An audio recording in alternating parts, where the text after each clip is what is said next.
అందరికీ నమస్కారం. Online Telugu teacher ఛానల్కి స్వాగతం. నేను మీ రామగీత. ఈరోజు మన తెలుగు సామెతలు సిరీస్లో ఇంకొక సామెత గురించి తెలుసుకుందాం.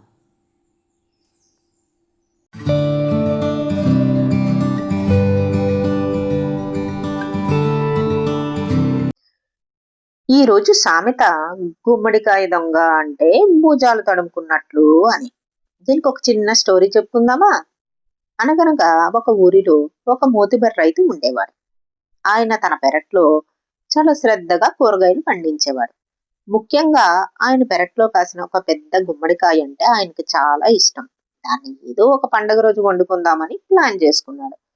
కానీ ఒక రోజు రాత్రి ఎవరో ఆ గుమ్మడికాయని దొంగలించారు. ఉదయం లేచి చూసేసరికి కాయ లేదు. రైతుకి చాలా కోపం వచ్చింది. కానీ ఊర్లో ఎవరినైనా అంటాడు?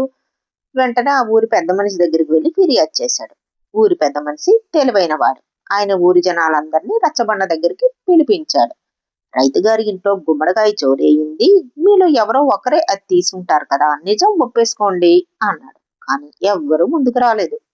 అందరూ మేం తీయలేదంటే మేం తీయలేదని వాదించారు. అప్పుడు ఆ పెద్ద మనిషి ఒక చిన్న ఉపాయం ఆలోచించాడు.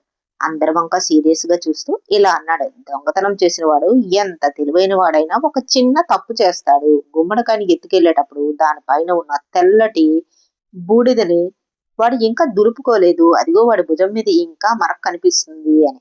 అది వినగానే జనాల మధ్యలో ఉన్న అసలు దొంగ భయంతో వెంటనే తన భుజాల మీద ఏమైనా మరక ఉందేమో అని తడుముకున్నాడు. అది గమనించిన పెద్ద మనిషి, అదిగో దొంగ, వాడే గుమ్మడికాయ తీసింది, లేకపోతే భుజాలు ఎందుకు తడుముకుంటాడు అని పట్టుకున్నాడు.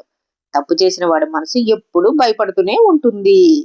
ఎక్కడ దొరికిపోతామో అనే కంగారులో వాళ్ళు తమను తామే బయట పెట్టుకుంటారు. ఇలాంటి సందర్భంలో ఈ సామెతను వాడతారు. మరి ఈ సామెత మీకు నచ్చిందా? మరి రేపటి వీడియోలో మళ్ళీ కలుద్దాం. మీ రామగీత.